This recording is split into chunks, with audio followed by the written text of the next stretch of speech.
খুব ভালো লাগছে। ওয়াও, কি যে ভালো লাগছে। আরে আমার তো টমেটো নেই, তাই সস নিয়ে আসলাম। এটা একটু সস দিয়ে দিই। পড়ছে না তো? এই যে বাড়তেছি, দেখেন। তো আমার আজকে বোয়াল মাছ খেতে মন চেয়েছিল, তাই আমি বাজারে গিয়েছিলাম। বাজারে গিয়ে যে দুটো ছোট ছোট বল নিয়েছি। বোয়ালের যে কি দাম, হঠাৎ করে আমার বোয়াল খেতে এত মজা হচ্ছে, মন চেয়েছে, আমি তো বলতেই পারবো না। তো বাজারে গিয়ে দুটা বল নিয়ে নিয়েছিলাম। এই যে অল্প কিছু পিস নিয়েছি, আর গুলো বাকি রেখেছি, কারণ এগুলো রেখে রেখে খেতে হবে, কারণ বোয়াল মাছের অনেক দাম ভাই। তাই এই জন্য আমার আলু দিয়ে আজকে খুব মজা করে ঝোল করে রান্না করবো। এই দেখেন আলু করে নিয়েছি, তারপর যে আদা, এগুলো আমি এখন ছেঁচবো, ছেঁচে বাটবো। এগুলো খুব ভালো, খুব মজা করে আজকে রান্না। ফার্স্ট টাইম রান্না করতেছি, দেখি কিরকম হয়। বউ বলছে রান্না করতে, তো বউকে একটু রান্না করে খাওয়াতে হয়, দেখি আমার রান্নাটা কেমন হয়। তো আমি এখন মশলা বাটবো। মশলাগুলো দেখেন আমি যখন দিয়ে দিচ্ছি, আদা নিলাম, আদা এখন আদা ছেঁচবো। তারপরে হলো আপনার রসুন আসছে, রসুনগুলো আমি নিয়ে নিচ্ছি। ঠিক আছে, এক এক করে সব মশলাগুলো নিয়ে নিবো। তো আর কি বলবো, আমার খুব ভালো লাগে রান্না বান্না করতে। আমি রান্না বান্না পারি না, তাও রান্না বান্না করতেছি, কারণ রান্না বান্না শেখাটা জরুরি। পুরুষ মানুষের ক্ষেত্রে অবশ্যই রান্না বান্না করে শিখে, কারণ বউ না থাকলে কিন্তু একাই রান্না করে খেতে হবে, তখন কিন্তু আপনাকে অন্য বেটে এসে রান্না করে খাবে না। ঠিক আছে, তো সেই ক্ষেত্রে রান্না করে খাওয়াটা খুবই দরকার। তো এই যে জিরা নিয়ে নিয়েছি, জিরা টমেটো দিব, আগে আদাটা ছেঁচে নিই, আদা রসুনটা ছেঁচে নিই, তারপর আমি দেখেন বাড়তে থাকি। আমরা আমরা আমার কথায় ভুল টুটি হতে পারে, ঠিক আছে, আমি খুব উত্তেজিত হয়ে যাই। এবার আদাগুলো ছেঁচে নিচ্ছি, রসুনগুলো ছিটে ছিটে যাচ্ছে। এভাবে দিলে আর কি তরকারিটা অনেক স্বাদ হবে, কাঁচা মশলা এগুলো বেটে দিলে অনেক স্বাদ হবে আর কি। ঠিক আছে, তো এই যে আদা বা ছেঁচা শেষ, এখন আমি এটা বাটা দিব। বাটা দিলে আর কি স্বাদ হবে। এই যে বাটতেছি, দেখেন।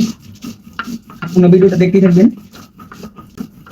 ছেলে মানুষ ভাই, কর্ম করে খেতে হয়, সবকিছু জানতে হবে। ঠিক আছে, কোনো শরম লজ্জা থাকতে হবে না। ঠিক আছে, ছেলে মানুষের রান্না করা শিখতে হবে। ছেলে মানুষের রান্না কিন্তু মেয়ে মানুষের ভালো হয়। ঠিক আছে, তো আমি রান্না করি না, হুটহাট করে করি, ওইটাই যে এত মজা হয়ে যায় রান্না, সেটা বলার বাইরে। এই জন্য বউ বলে যে মাঝে মাঝে রান্না করতে, আজকে শুক্রবার সময় আছে, তাই রান্না করতেছি। তো আপনারা দেখেন কিভাবে রান্না করি বোয়ালের ঝোল। গাইস দেখেন দেখেন দেখেন, আমার যে মশলা বাটা শেষ, কি সুন্দর করে মশলা বাটিছি। মশলার কালারটা দেখছেন, কি সুন্দর মশলা কালার হয়েছে। তো দেখুন কড়াই বসিয়ে দিয়েছি, চুলা জ্বালিয়ে দিয়েছি। কড়াইটা গরম হয়ে গেছে, আমি তেল ঢালা দিব। বিসমিল্লাহির রহমানির রহিম। পরিমাণ মতো তেল দিয়ে দিলাম। এখন দিয়ে দিব পেঁয়াজ কুচি। এই যে পেঁয়াজ কুচি গুলো দিয়ে দিব। পেঁয়াজ কুচি গুলো, মরিচ কেটেছি, মরিচ গুলো দিয়ে দিব। দিয়ে লাড়াচাড়া করবো এখন। তারপর পরিমাণ মতো লবণ দিয়ে দিলাম।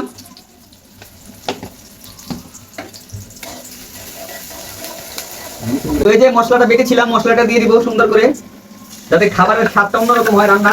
ঠিক আছে, খুব মজাদার রান্না হবে। তো এই যে পরিমাণ মতো হলুদ দিয়ে দিলাম, 1 চামচ পরিমাণ হলুদ। তো একটু পানি দিয়ে কষিয়ে নিব, যাতে করে মশলাটা ভালো করে মিক্স হয়, রান্নার একটু স্বাদ হয়। দেখছেন কি মজাদার, মশলাটা দেখে তো আমার লোভ লেগে যাচ্ছে, খুব লোভনীয়, কি গ্রেভিটি হচ্ছে। এই যে আলুগুলা কেটেছিলাম দেওয়ার জন্য, এখন আলুগুলো আমি দিয়ে দিব।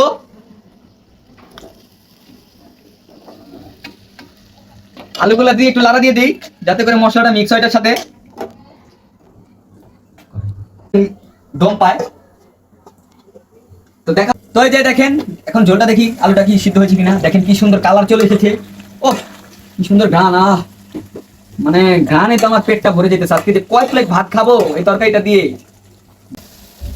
আরে আমার তো টমেটো নেই, তাই সস নিয়ে আসলাম। এটা একটু সস দিয়ে দিই। পড়ছে না তো? তো দেখুন কি সুন্দর মাখা মাখা হয়েছে কষাটা। এই কষাটা দিয়ে তো আমার ভাত খেয়ে ফেলতে মন চাইতেছে। তো আপনারাই বলুন, আমার ফার্স্ট টাইম রান্না কিরকম হইতেছে। আমার তো খেতে মন দিয়েছে, আমি এগুলো খেবো, সেই স্বাদ হবে। এই যে মাছগুলো দিয়ে দিব। অনেকে ভাববেন যে কাঁচা মাছ দিচ্ছে কেন, বাজে নিয়ে কেন, আসলে কাঁচা মাছটা কষায় খেতে অনেক ভালো লাগে। আমার কাঁচা মাছ খেতে খুব ভালো লাগে, সেই জন্য কাঁচা মাছগুলো দিয়ে দিচ্ছি। আর এটা কিন্তু বোয়াল মাছ, পাঙ্গাস মাছ না। ঠিক আছে, তো এটা কিন্তু নদীর দেশি বোয়াল। ঠিক আছে, সেই দাম সেই স্বাদ। তো আমি কয়েক পিস রান্না করলাম, আমার খুব ভালো লাগে খাইতে বোয়াল মাছ। তো আর কি বলবো বলেন, সেই এখন আমি এটা কষায় নিব। কষানোর পরে একটা ভাইব আসবে সুন্দর। কষায় নিতেছি।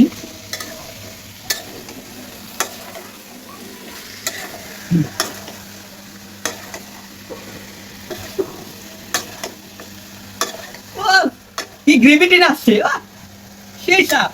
বউ থেকে তো আমি ভালো রান্না করতেছি, এখন থেকে আমারই রান্না করে খেতে হবে দুবার। তো এখন যে পানি দিয়ে দিব ঝোল হওয়ার জন্য। ঠিক আছে, পরিমাণ মতো পানি দিয়ে দিচ্ছি। দেখেন তরকারিটা ঝোল এসে পড়েছে। ঠিক আছে, ঝোলগুলো দেখছেন কি সুন্দর কালার হয়েছে। আমার তো এখনই খেতে মন চেয়েছে, আমি এখন খেবো। তো আমি এখন চলে যাবো নামাজে। ঠিক আছে, নামাজ পড়ে এসে আপনাদের সাথে খাবার টাইমে দেখা হবে। কিভাবে খাবো দেখেন আপনারা, লোভ বের হয়ে যাবে আপনাদের। তো গাইস চলে এসেছি, এই যে বোয়াল মাছ রান্নাটা হয়েছে, আমার খুব ভালো লেগেছে ঘেরাটা। আমি তো এখন ভাত খেবো, আমার তো খুব ভালো লাগছে। ওয়াও, কি যে ভালো লাগতেছে, সেই মজা হচ্ছে কিছু।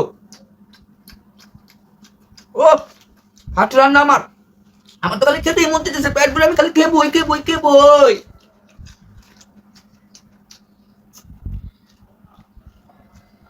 আর ভিডিওটা যদি সবাই দেখবেন, লাইক কমেন্ট শেয়ার করে দেবেন, ঠিক আছে? আল্লাহ হাফেজ।